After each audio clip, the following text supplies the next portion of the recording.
Well, it's getting even worse for The Witcher 4. People have commented on how Ciri has been made into a Witcher, which shouldn't have happened as per the lore, and also the fact that they kind of uglified Ciri in this new iteration, which shows that there's possibly a strong feminist component to CD Projekt Red's actions going forward.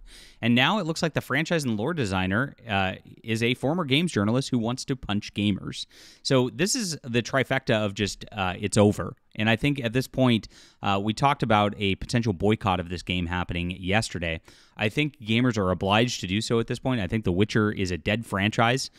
They've also made comments out there saying that The Witcher needs to be geared towards new audiences and not towards the people who played before. Which, again, red flag after red flag after red flag. I'm ready to call it at this point. Let's get into this news because this is really, really terrible stuff from this guy right here, and we need to call it out. So please hit the like and subscribe button. Join us here as we talk about all things in sci-fi and fantasy, especially in games and pop culture, my friends. Thank you for getting us over 50,000 subscribers. And sign up for my Fandom Pulse Substack. It's right in the description below. This is where we do the real journalism that everybody uses on YouTube. It is only $5 a month for you to become a member and support our journalism with no ads on here, which is the best part. So thank you so much for everybody who's done so. It's in the description below. And we will read from this article from Fandom Pulse right now. CD Projekt Red's franchise and lore designer Cian Mar is a former writer at The Gamer. Of course he is. The Gamer, one of the most corrupt places out there. If you don't know about it, The Gamer is owned by Valnet, who also owns Collider and Screen Rant and CBR. All of these sites that pretend to be different sites, exactly the same shill media out there. He's made it clear he does not like gamers and even wants to punch them. Uh-oh, gamers. This is not very good. And I'm going to guess this guy is not exactly somebody who will do much punching in real life either. Probably a keyboard warrior out there. YouTube, the reviewer Wild Takes investigated Mars' history, and specifically a number of posts he made to X where he shared his desire to commit violence against gamers and expressed his disdain from them. The reviewer Wild Take first noted Mars' video game career did not begin in development work, but he was an associate editor and eventually lead features editor at thegamer.com from 2020 to 2021. Now, this is what they do, guys, because these sites don't make any money. I mean, ours does a little bit, but as far as like the Gamer, Kotaku, these guys like mostly write for free over there. And what they do is they try to get clout within the video game industry. That's the entire point, to try to like parlay that into new jobs. It's an entire clout structure based on access. It's based on shilling. It's really such a corrupt system, and that's why we need independent journalists out there and not these people.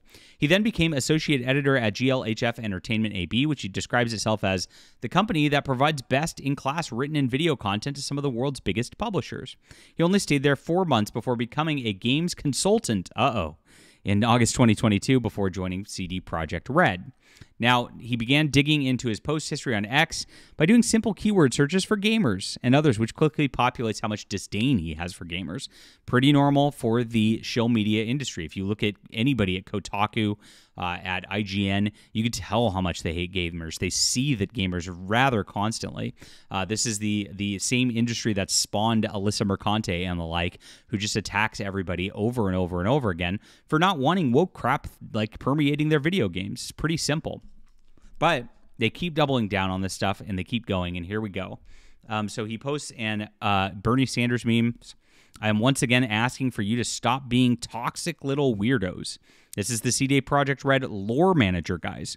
So this is a guy that's going to be putting this story into The Witcher 4. Not a good sign at all, especially when they're going with the strong female lead replacement character. You know how that goes.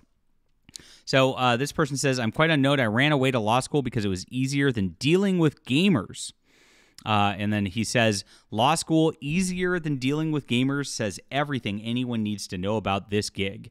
So, of course, doesn't like gamers. Again, these are the people they put in charge of lore at video game companies. Why don't they just put... It's shocking. I'm a fantasy writer who's sold hundreds of thousands of books. Why don't they put people like that in charge of this? It doesn't make any sense. But hey, this is what they do every single time, and this is why the franchises end up failing. He's got a lot, guys. The thing I find funny about gamers complaining about how good game journalists have it is if you think this job is incredibly well paid, it's not. Probably not paid at all. It's easy. It's not. Why don't you just do it yourself? Challenge accepted, and we're going to do it better than you here, my friend. That's why we've got this wonderful subscriber base of gamers who are awesome, by the way. I love you guys. I say this a lot, but games receiving mixed reviews is a good thing. I don't think we need to snipe at each other because some thought a game was better or worse. That's not clever. It's petty. It never comes across well as helpful in any way. And then we got a deleted post. The gamers are already bad enough. Uh-oh. Wow, there's a lot of gamer hate. Oh my gosh. So in 2020, I want muscles so I can effectively punch gamers, says this little beta cuck right here. I also can carry cute people and dogs of any size easily. He says, I didn't realize until this tweet, but now that's what I want, saying I want to punch gamers, right? Christina says, you want to punch gamers? Or you want CG to punch you? Me and Caitlin will punch gamers together, is what he says. Wow. Crazy. That's violent acts against gamers. This is how crazy he is. Then he claims he's the true gamer after this sort of deal because, of course, the other gamers are not real gamers. Of course, after this, he attacks Tolkien fans. Tolkien fans obsessed with accuracy are so effing weird. Tolkien fans are like the best at this kind of thing, guys, because Tolkien fans really care about the lore. Because guess what? J.R.R. Tolkien really cared about the lore. He built a beautiful lore within his world of Lord of the Rings, and it should be respected beyond any others because the guy spent years and years and years building that whole lore system, which is the most beautiful and stands the most test of time out of any of them. Of course, he's standing for Rings of Power. The only reason you're upset about Rings of Power is because critiquing it allows you to pretend your vitriol and bigotry have value. Oh, there it is, bigotry for not liking Rings of Power, which is just the most boring. Even taking the Tolkien disrespect out of it, it's the most boring, unwatchable show. I couldn't get through the first season. Terrible. Also, what's funny is the most loudest of Tolkien's fans online constantly tell on themselves.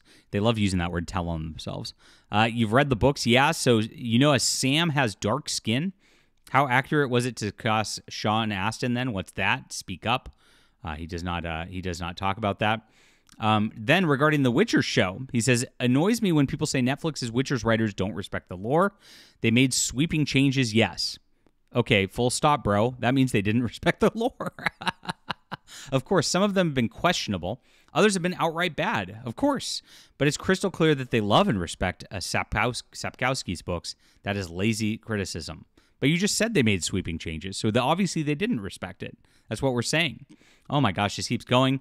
Then he's going off on Harry Potter people, constantly defend Harry Potter. You used to like it. You don't like it anymore because you disagree with J.K. Rowling's brazen transphobia. Here we go. It's like, yes, why would I need any other reason?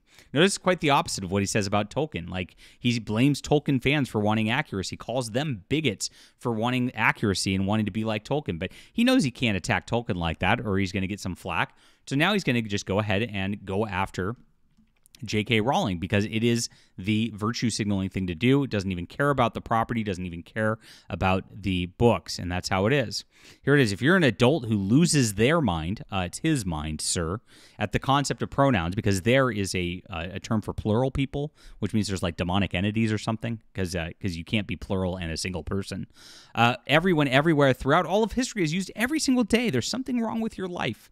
Now, here the deal is, like, they always try to confuse, like, the pronouns existing, like, hi, I'm John, and I'm talking about my friend John Trent. He's a he. Like, that's normal because he is actually a he. But if John Trent said he's a she, that's a weird pronoun sort of thing. So when we talk about pronoun, we're talking about that kind of thing and listing they, them, and fake things. And you know this. When you talk about this, you know it's a fake argument. Pretending like it's some sort of like real thing. It is mental illness on display, and of course, he's virtue signaling for this because this is how you get jobs at big AAA video game studio companies. I mean, there's so much in this article, guys. I can't get to it in one video. This video that was done by reviewer Wild Take has even more. It's going to be in the article in our description, which I'm going to point to here, guys. But this guy from The Witcher hates gamers.